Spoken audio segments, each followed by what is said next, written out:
Welcome back to my channel Celebuzz. Please share and subscribe and press the bell icon for new updates. The Audie Murphy mystery finally solved, and it's not good news. Audie Murphy was born Audie Leon Murphy on June 20th, 1925, in Kingston, Texas. Murphy was the seventh of 12 kids born to Emmett and Josie Bell Murphy, a farming family that could barely pay their bills during the Great Depression. His dad left the family when Audie was still a boy and his mom died when he was just 16 years old. All alone and with only a fifth-grade education, Murphy had to quit school and work different jobs to take care of his younger brothers and sisters. These tough early years shaped who he became, teaching him to be responsible, never give up, and be strong, things that would help him later in life. Murphy joined the U.S. Army in 1942 after the Navy, and Marine Corps said no because he was too small and skinny. Standing only 5 feet 5 inches tall and weighing just over 110 pounds, he didn't look like someone who would become a war hero. But even though he was small, he had amazing courage and was a great leader. During World War II, Murphy fought with honor in battles across North Africa, Italy, France, and Germany. He quickly became known for being brave, smart in battle, and caring deeply about his fellow soldiers. On January 26, 1945, near Holtzwihr, France, Murphy fought off a whole company of German soldiers for over an hour, even though he was hurt and didn't have enough weapons. He climbed onto a burning tank destroyer and used its .50 caliber machine gun to shoot down enemy forces, calling for help from big guns at the same time.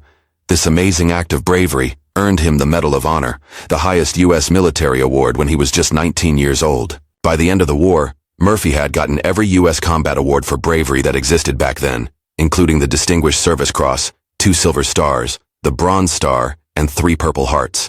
In total, he got 33 awards and medals from the United States and other friendly countries, making him the most decorated American soldier of World War II.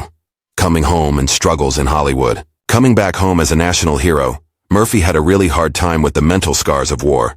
He suffered from what people back then called battle fatigue, which we now know as post-traumatic stress disorder, or PTSD.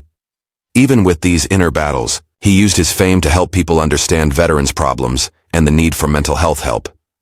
Becoming one of the first famous people to talk openly about how war can hurt your feelings and mind. Murphy started working in Hollywood, where he became successful as an actor, has starred in more than 40 movies, the most famous being To Hell and Back in 1955, a war movie based on his own book with the same name. In a rare and powerful performance, Murphy played himself, acting out his wartime experiences for the movie screen. The movie made lots of money and made his place as both a war hero and a movie star even stronger. Even though he often played parts in cowboy movies and war dramas, Murphy never thought he was a great actor. He went about acting with the same humble attitude that he had his whole life. He also tried writing songs, creating several country and western songs, some of which were recorded by top singers of the day, including Dean Martin and Charlie Pride. In 1957, the rising star Murphy got a memorable part as the Utica Kid in the classic western Night Passage, acting alongside legendary actors James Stewart and Dan Duryea. This movie was an important step in Murphy's career, showing his ability to act just as well alongside some of Hollywood's biggest names, and making his place even stronger in the popular western movies that were exciting audiences at the time. The year 1959 turned out to be a really busy and important time for Murphy. He amazed moviegoers in not one but 3 different westerns, each one showing a different side of his acting talent. In The Wild and the Innocent, Murphy starred opposite the charming Sandra Dee. Their chemistry on screen brought fresh life to the story of innocents meeting the wilderness. Along with his acting, Murphy stepped behind the camera as an uncredited co-producer on the serious black and white drama Cast a Long Shadow, working with the well-known Walter Mirisch, a partnership that showed his growing power in Hollywood beyond just performing. But it was in No Name on the Bullet, a tense and suspenseful movie where Murphy played a hired killer that critics really paid attention. The movie got great reviews, praised for its atmospheric storytelling and Murphy's intense layered performance, which helped make his reputation even better as a versatile and compelling leading man in Western movies. Murphy's talents weren't just in the big screen. In 1960, he impressed television audiences too, starring alongside the legendary Thelma Ritter in an episode of Star Time called The Man. This appearance showed Murphy's comfort and charm in the new world of television, making even more people like him. Beyond his acting work, Murphy's sense of duty to his country and patriotism showed through in the early 1960s, when he gave his time, talent, and star power to support the United States Army's The Big Picture television series. For 3 episodes, he not only appeared, but also served as a trusted face of the military's efforts to talk with the public. His work was recognized in 1960 when he was given the Special Outstanding Civilian Service Medal. The best part was the episode Broken Bridge, in which Murphy traveled to military bases across Germany, Italy, Turkey, and the American Southwest in New Mexico, showing off cutting-edge military technology and weapons, mixing entertainment with real-world importance.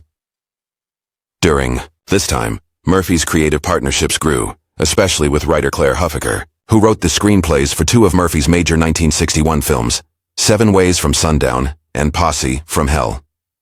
These projects made Murphy's place even stronger as a leading figure in Western cinema, working with talented storytellers who created stories perfectly suited to his stiff yet sensitive style. Another important partnership was with Willard W.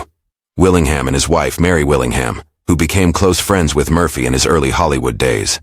Together, they started a series of projects that showed a great professional teamwork. Willard produced Murphy's 1961 television series, Whispering Smith, and also co-wrote the screenplay for Battle at Bloody Beach that same year, mixing gritty storytelling with thrilling action. Their working together continued through the mid-1960s with Bullet for a Bad Man 1964 and Arizona Raiders 1965, 2 films that further helped define Murphy's legacy in the Western movies. The Willinghams as a team wrote the screenplay for Gunfight at Comanche Creek and wrote the script for 40 Guns to Apache Pass in 1967, which would be Murphy's final starring lead in a Western film.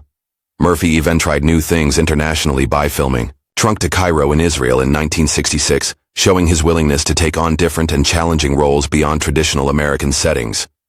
One of the most important relationships in Murphy's career was his connection with director Bud Boetticher, which began in an unexpected place, a boxing gym. Murphy had asked to be Boetticher's boxing partner at Terry Hunt's athletic club. And meeting that started a creative partnership lasting nearly 2 decades. This led to Murphy starring in the title role of Boetticher's first Western, The Cimarron Kid, in 1951, a film that would lay the foundation for future work together. Their friendship lasted, and in 1969, Boetticher wrote the script for A Time for Dying, which would be Murphy's last film, a touching end to their long professional relationship. Even though they had plans to work together on 2 more projects, A Horse for Mr. Barnum and When There's Something to Do, these films sadly never got made, leaving fans to wonder what might have happened if the two had continued their creative journey. Audie Murphy's personal life was marked by both happiness and trouble, showing the struggle she faced away from the battlefield. In 1949, he married actress Wanda Hendricks. Wanda was a well-known Hollywood figure, having appeared in several films throughout the 1940s and the early 1950s. Their marriage got lots of attention in the media, partly because of Murphy's rising fame as one of the most decorated American combat soldiers of World War II, and partly because Wanda's Hollywood career was going well. Even with their high-profile status, their marriage was full of problems. The pressures of Hollywood life, Murphy's ongoing struggles with post-traumatic stress disorder, PTSD, following his wartime experiences, and the natural difficulties in managing a public relationship put strain on their marriage over time. After 2 years of trying to make their relationship work, they officially got divorced in 1951. This marked the end of a chapter that had been both a romantic story and a public show. Amazingly, just 4 days after his divorce from Wanda Hendricks was finalized, Murphy got married again. This second marriage was to Pamela Opal Lee Archer, a former airline stewardess whose calm personality and down-to-earth nature was very different from the glamour and trouble of Murphy's first marriage. Pamela and Audie's relationship grew quickly, and their decision to marry so soon after his divorce showed both the urgency and intensity with which Murphy wanted stability and family life in the middle of the chaos of his personal struggles. Pamela brought a sense of normal life and support to Murphy's life that it desperately needed. Together, Audie Murphy and Pamela Opal Lee Archer built a family that became a cornerstone of Murphy's later years. They had 2 sons, Terry Michael and James Shannon. Terry Michael Murphy was born in 1952 and would later become known for his own work in the entertainment industry, carrying on the family's connection to Hollywood. James Shannon Murphy, their younger son, was born a few years later and also grew up with the legacy of his father's amazing accomplishments and the burdens that came with them. Both sons were raised knowing about their father's extraordinary accomplishments and the heavy weight that came with them. The marriage between Audie and Pamela lasted much longer than his first, giving him much more personal happiness and family support. Pamela's role in Murphy's life was more than just being a wife. She was a close friend who helped him deal with the often overwhelming pressures of fame, trauma, and what people expected of him. Despite the many challenges Audie faced, including constant pain and emotional scars from the war, his family stayed a stabilizing force. Having Hissons around, and the relative steadiness of his marriage to Pamela, was very different from his earlier years, and gave Murphy some peace and normal life. For decades, what really happened when Audie Murphy died? One of America's most decorated World War II heroes and a celebrated Hollywood actor, has been covered in mystery, guessing, and unanswered questions.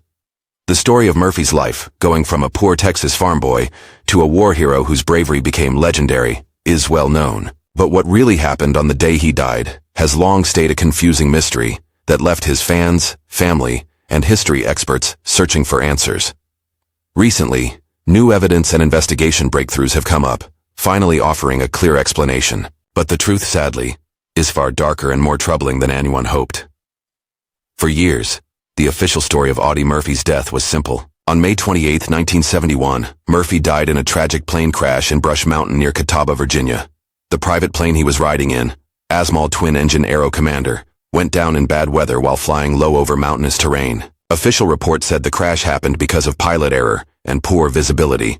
An unfortunate accident that ended the life of a national hero when he was just 45 years old. However, rumors and suspicions quickly came up, fueled by Murphy's complicated personal life, his struggles with PTSD from the war, and whispers about shadowy figures who may have wanted him silenced. Over the years, conspiracy theories grew.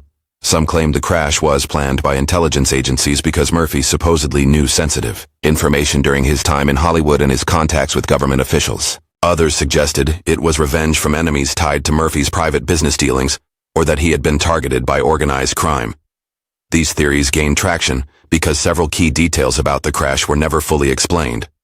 Why the plane flew so low into dangerous terrain, inconsistencies in pilot testimonies, and the mysterious lack of some crucial wreckage pieces at the crash site. For decades, these lingering doubts stayed unresolved. Family members strongly disputed any suggestion, foul play, sticking to the story of an unfortunate accident. But the lack of solid evidence left the truth tantalizingly out of reach. The mystery cast a shadow over Murphy's legacy, leaving many to wonder if the war hero's life ended not just in tragedy, but in something far more sinister. Recently, a team of independent investigators motivated by advances in forensic technology and access to declassified government documents undertook a thorough investigation of the crash by analyzing wreckage fragments, flight data, and weather reports with modern tools unavailable at the time. They uncovered alarming new findings that point to deliberate sabotage rather than accident. The investigators discovered evidence of tampering with the aircraft's control systems, wires cut or routed in a manner consistent with sabotage.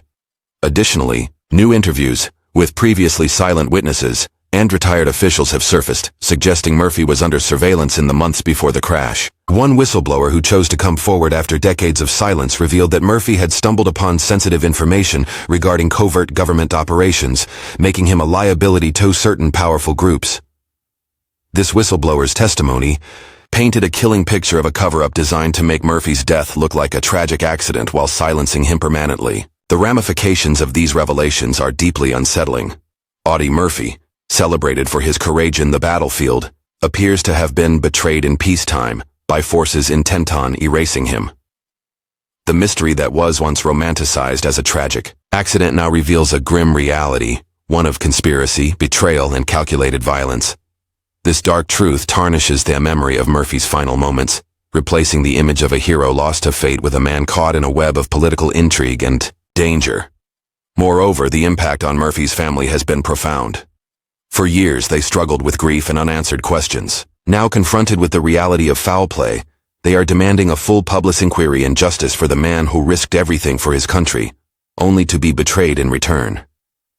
Historians and military experts alike are revisiting Murphy's legacy, grappling with how this new understanding fits into the broader context of Cold War America, Hollywood's ties to government agencies, and the often hidden dangers faced by public figures who crossed certain lines. The final solution to the Audie Murphy mystery, rather than bringing closure and peace, opens a Pandora's box of troubling questions about trust, power, and betrayal. What was once thought to be a sad but straightforward accident now stands revealed as a grim reminder that sometimes even heroes can become victims of darkness far beyond the battlefield. The full story of Audie Murphy's death may never be completely known, But the unsettling truth that has finally come to light casts a long shadow over his heroic legacy, and it most certainly isn't good.